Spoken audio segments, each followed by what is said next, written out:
തെക്കൻ കേരളത്തിലും മധ്യ കേരളത്തിലും ശക്തമായ മഴ. വടക്കൻ കേരളത്തിൽ നാളെ മുതൽ മഴ കനക്കുമെന്ന് കാലാവസ്ഥാ മുന്നറിയിപ്പുണ്ട്. ആലപ്പുഴയിലും കൊച്ചിയിലും തിരുവനന്തപുരത്തും കോട്ടയത്തും വെള്ളക്കെട്ട് രൂക്ഷമായതോടെ ജനജീവിതം ദുസ്സഹമായി. കോവിഡ് വ്യാപനം രൂക്ഷമായ സംസ്ഥാനത്ത് മഴ പിടിമുറുക്കുകയാണ്. തെക്കൻ കേരളത്തിലും മധ്യ കേരളത്തിലും ഇന്നലെ രാത്രി മുതൽ ശക്തമായ മഴ പെയ്യുകയാണ്. പല ജില്ലകളിലും വ്യാപകമായ നാശനഷ്ടമുണ്ട്. തിരുവനന്തപുരം നഗരത്തിലും ജില്ലയിലും കനത്ത മഴയാണ് പെയ്തത്.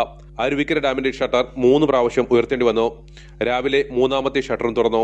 അതേസമയം തീരപ്രദേശത്ത് പ്രത്യേകിച്ച് കോവിഡ് വ്യാപനം രൂക്ഷമായ മേഖലയിൽ മഴ കുറയാത്തത് ആകെ ആശങ്ക പടർത്തുകയാണ്. ഫസ്റ്റ് ലൈൻ ട്രീറ്റ്മെന്റ് സെന്ററുകൾ ഉൾപ്പെടെ പ്രവർത്തിക്കുന്ന സ്ഥലങ്ങളിൽ വെള്ളക്കെട്ടുമുണ്ട്. ആലപ്പുഴ ജില്ലയിൽ ശക്തമായ മഴയ്ക്കൊപ്പം കടലാക്രമണവും ശക്തമാണ്. പല താഴ്ന്ന പ്രദേശങ്ങളും വെള്ളം കയറിയിട്ടുണ്ട്. കോട്ടയത്തും മഴ ശക്തമായി തുടരുകയാണ്. പല സ്ഥലങ്ങളിലും മണ്ണിടിച്ചിലുണ്ടായി. ജില്ലയിലെ അടിയന്തര സാഹചര്യം കണക്കിലെടുത്ത കളക്ടർ അടിയന്തര യോഗവും വിളിച്ചിട്ടുണ്ട്. എറണാകുളം KSRTC ബസ് സ്റ്റേഷൻ ഉൾപ്പെടെ വെള്ളം കയറി. മഴയ്ക്കൊപ്പം കാറ്റും അതിശക്തമാകാൻ സാധ്യതയുള്ളതിനാൽ ജാഗ്രത വേണമെന്നാണ് കാലാവസ്ഥാ വിദഗ്ധർ പറയുന്നത്. മണിക്കൂറിൽ 50 കിലോമീറ്റർ വരെ വേഗത്തിൽ കാറ്റ് വീശും. മലയോര മേഖലയിൽ അതീവ ശ്രദ്ധ ആവശ്യമുണ്ട്. വ്യാഴാഴ്ച മുതൽ വടക്കൻ ജില്ലകളിലും മഴ കനക്കും.